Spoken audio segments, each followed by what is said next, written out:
How to trade using MetaTrader 5. Download your MetaTrader 5 from your Google Play Store or Apple Store. Click Open, click Accept, click Exit. Search the name of the broker that you are using. For this sample, I will use Light Finance as my broker. Log in your details. Copy the server login from your broker. Ilagay na sa login yung kinapi and then password. Tapos piliin ko anong klaseng server and then click login. Pag na-connect na yung account, pwede na mag-umpisa mag-trade. Punta muna tayo sa quotes. Dito mo makikita yung pangalan ng mga financial instruments, yung ask price at yung bid price. I-click itong plus sign. Mag-add tayo ng symbol ng pairs kung saan tayo magte-trade. For example, gold versus USD dollar.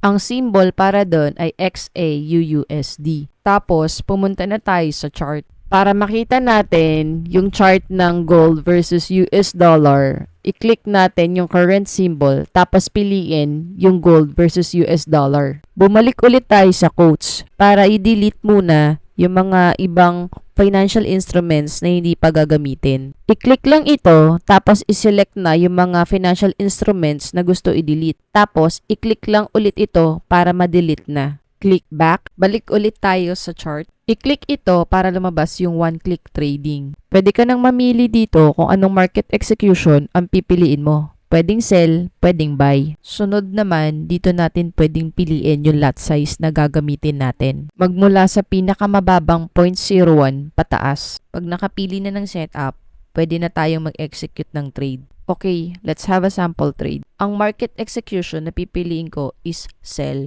May lalabas na disclaimer para sa first time mag-trade. I-click lang yung box and then click OK. Mag-a-appear yung piniling market execution. Tapos makikita yon dito sa trades. Pwede nang i-modify dito yung trades na ginawa. Pwede mo na lagyan ng TP or target profit mo and SL or stop loss. Pag na-set na, click modify. Para i-close ang isang trade, long press lang yung trade na ginawa, tapos piliin yung close position. Then i-click yung close with profit. Para makita na yung resulta ng ginawang trade, pumunta lang sa history. Another way para mag-set ng trade is i-click ito. Piliin dito kung ano yung market execution na gagamitin. Tapos sunod yung lot size and then yung stop loss and yung take profit. And kung sang financial instrument ka magte-trade, punta naman tayo sa history kung saan makikita ang mga resulta ng trade. I-click ito para makita yung result today or last week at pwede ring i-customize yung period. Piliin kung ano yung specific date na gustong makita yung resulta. Then, click OK. Makikita din dito yung orders at deals. Pwede rin piliin dito yung symbols na gusto makita. At pwede din isort dito yung trading operations by symbol, ticket, type, volume, open time, close time, and profit. Balik ulit tayo sa chart. Ito naman yung mga tools na pwede mong gamitin para sa pag-a-analyze ng chart. Isa na dito yung crosshair. Para sa mga indicators, pwedeng i-click ito para makita yung mga choices ng mga indicators na pwede gamitin. I-click lang ito para magdagdag ng indicators. For example, ayan, moving average at saka relative strength index. Piliin mo lang para i-set up kung ano yung gusto mo na set up.